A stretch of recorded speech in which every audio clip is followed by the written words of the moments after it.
Most people pray for more money and then go back to doing the exact same things they have always done. And I want you to sit with that for a second, because there's something deeply contradictory about asking God to increase what you have while refusing to change how you think, how you work, and how you steward what He already placed in your hands. We treat financial breakthrough like it is a lottery ticket that God randomly hands out to the lucky few. But that is not how God operates. That is not what Scripture shows us. That is not the God of the Bible. The God of the Bible is a God of principles, of systems, of laws that work the same way every single time for every single person who applies them. And today we are going to talk about 5 of them. 5 keys that God did not hide from you. 5 keys that have been sitting in Scripture your entire life, waiting for you to pick them up and actually use them. Because here is the truth that nobody wants to say out loud. Your financial situation is not just a spiritual problem waiting for a supernatural solution. It is often a practical problem waiting for a biblical response. And God already gave you everything you need. The question is whether you are going to use it. The first key is vision. Proverbs 29 verse 18 says, "Where there is no vision, the people perish."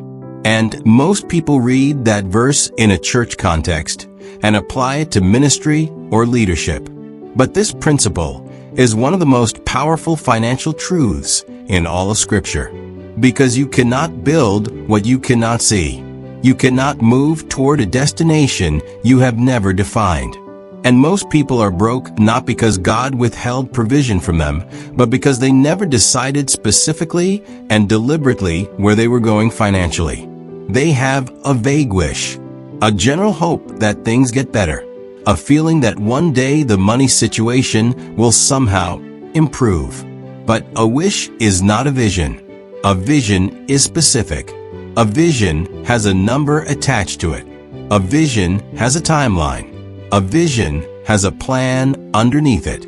Habakkuk 2 verse 2 says, "Write the vision and make it plain on tablets, so that a herald may run with it."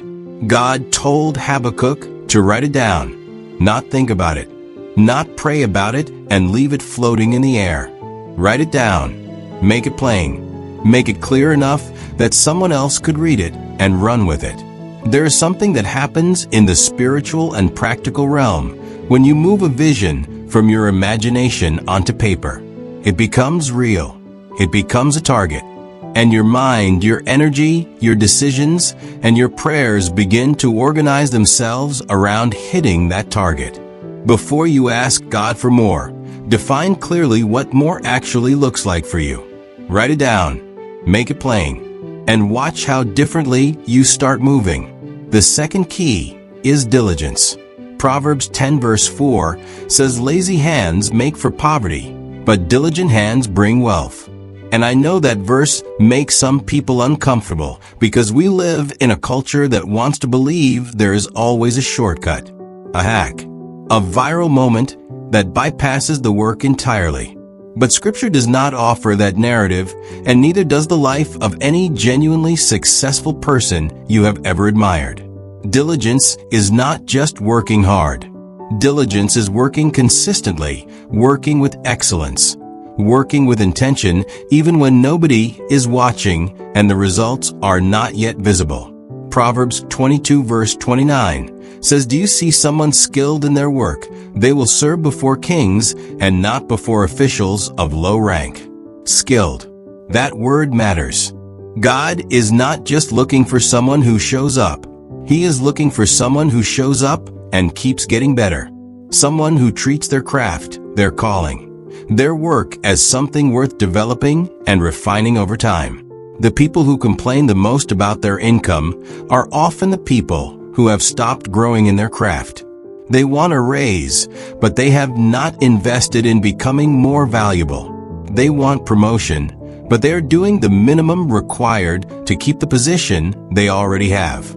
Diligence closes that gap, not overnight, but consistently. And consistently is how God tends to move. The third key is generosity. And I know this is the one that sounds the most counterintuitive when we are talking about increasing income. Because everything in the natural world tells you that giving less keeps more for you. But the kingdom of God operates on an entirely different economy. And the sooner you understand that, the sooner your relationship with money changes completely. Luke 6 verse 38 says, "Give, and it will be given to you. A good measure pressed down, shaken together, and running over will be poured into your lap. For with the measure you use, it will be measured to you." This is not prosperity gospel. This is a kingdom principle. And the principle is simply this: generosity positions you in the flow of heaven's economy. It breaks the spirit of scarcity that keeps so many people trapped in survival mode.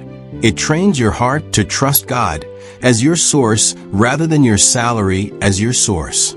And there's something that happens to a person who genuinely, freely, and joyfully gives that cannot be explained purely in natural terms. Doors open, connections are made, opportunities appear.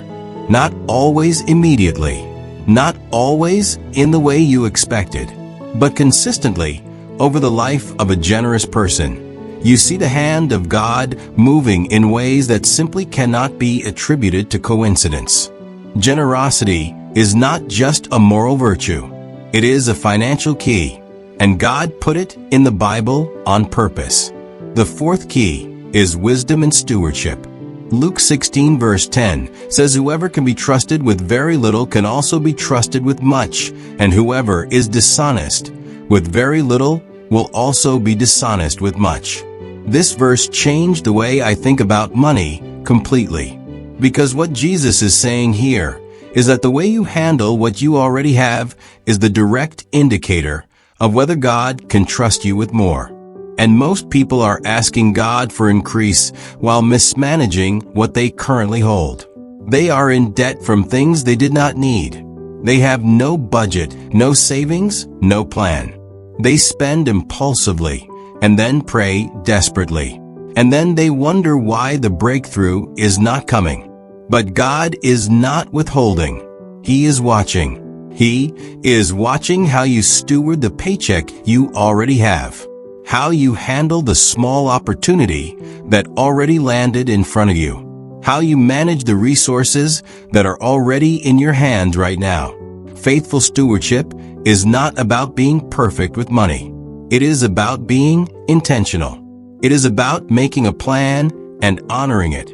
It is about learning the basics of budgeting, saving, and investing, not because money is your God, but because you are a manager of what belongs to God, and managers are expected to produce a return. Matthew 25 makes this devastatingly clear with a parable of the talents. The servant who buried what he was given did not lose it through recklessness. He lost it through inaction, and the master called him wicked and lazy.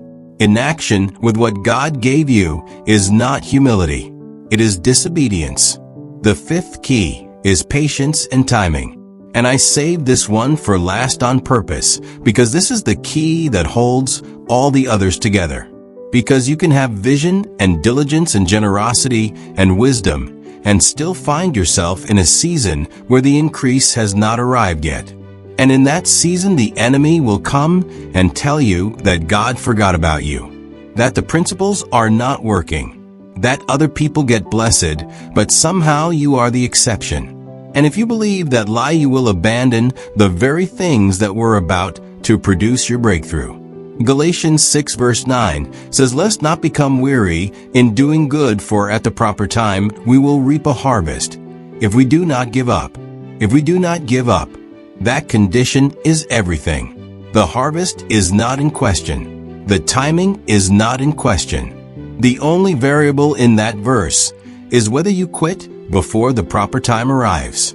And so many people do.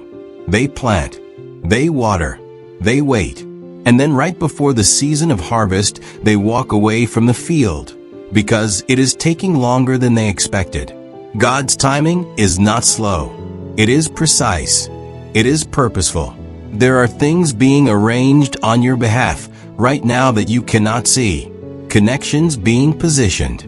doors being aligned, character being built in you that the next level of your income will require you to have. The waiting is not wasted. The waiting is preparation.